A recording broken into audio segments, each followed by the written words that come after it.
Hi, I'm Steve Adubato. Welcome to another compelling, important program where we focus on public policy. And we kick off with the Commissioner of the New Jersey Department of Environmental Protection, Shawn LaTourette. Good to see you, Commissioner. Good to see you. First of all, describe this job for people who do not know what it is. Immensely important and really hard.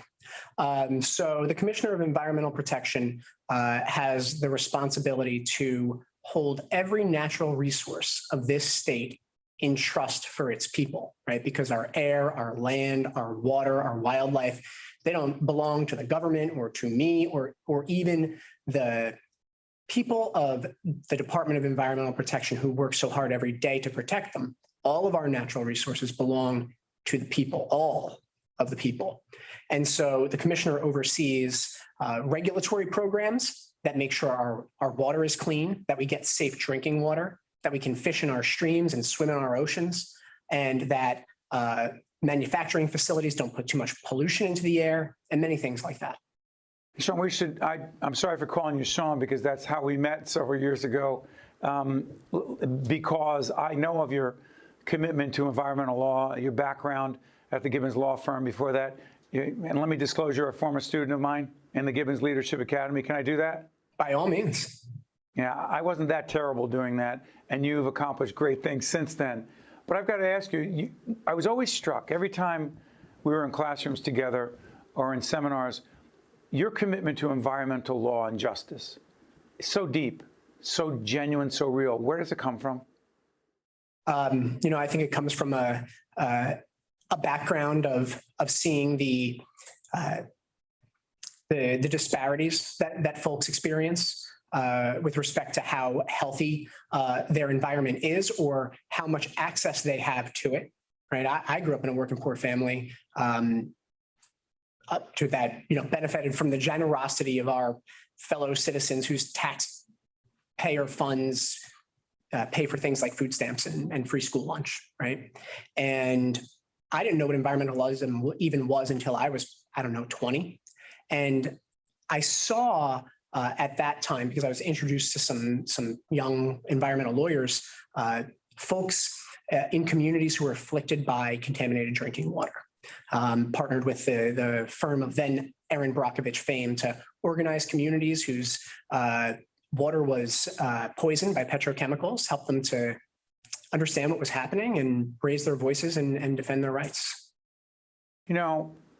You are the first. When there are firsts that matter, we need to recognize them. And as part of a series we're doing called New Jersey Leaders Who Matter, you are in fact the first openly LGBTQ plus person to lead an environmental state agency, not just in New Jersey, but in the nation. What does that mean to you? And what should it mean to all of us? It's an interesting question and not one that I get infrequently, but it's always hard to capture what it means. I mean, of course, it doesn't say anything about my ability or readiness to do the job, right? I either have the background and the education or the creds to do it, or I don't.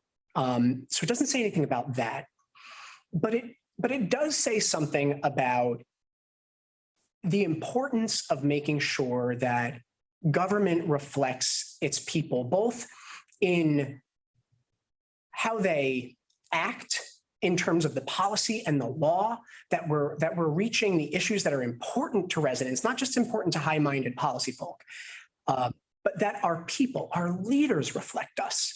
And I'm happy that the LGBTQ community sees some added representation in a role like this. I think it's important. Very.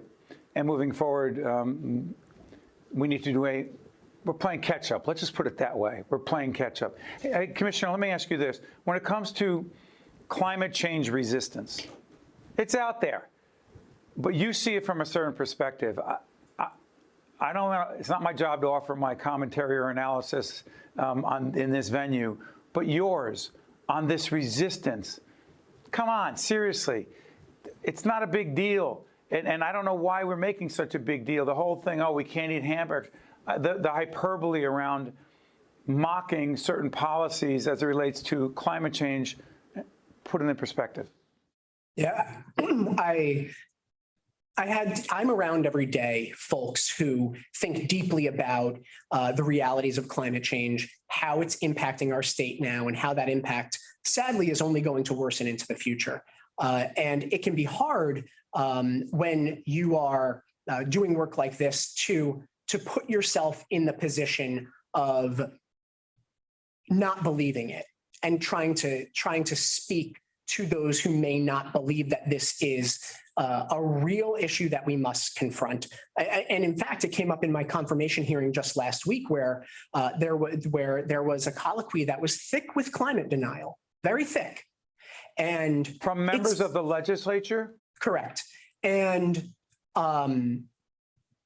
it was such a sobering reminder for me that there are people to reach who need to understand better, that I could do a better job of explaining that reality and helping folks to appreciate policy movement that they may feel like is sudden, right? So to be very clear, climate change is real, right?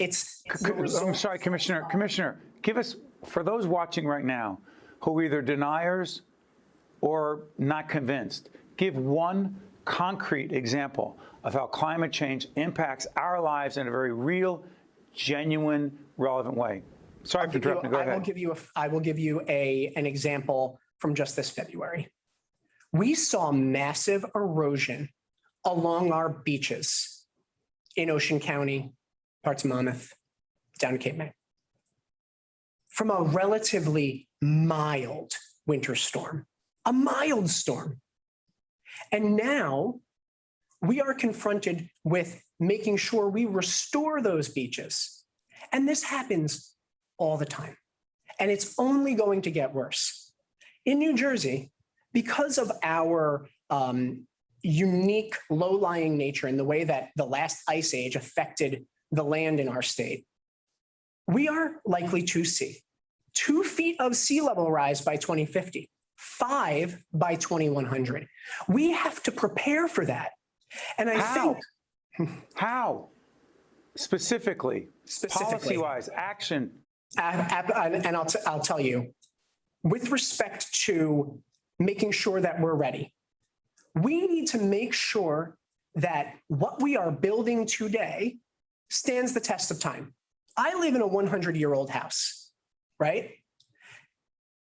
When we put steel in the ground, construct new development in areas that we know are going to be impacted by sea level rise, we need to make sure that they're high enough, that they're flood resistant, and that people can get out of them when the worst thing occurs, because it will occur.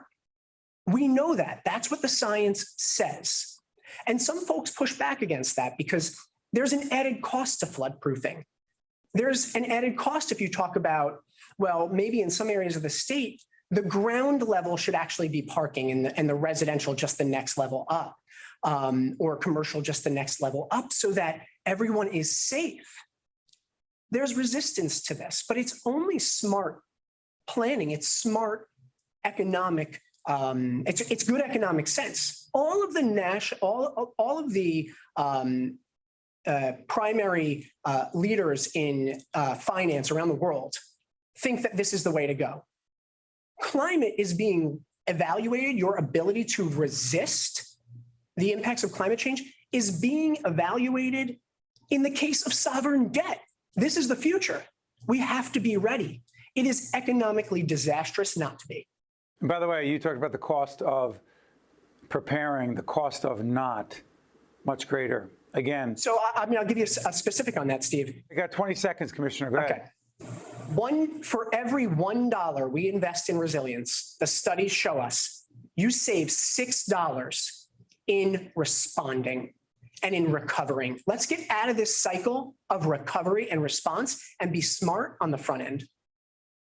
Commissioner Shawn LaTourette of the Department of Environmental Protection in New Jersey. Commissioner, we wish you all the best and thank you for joining us. Thank you for having me. Good to see you.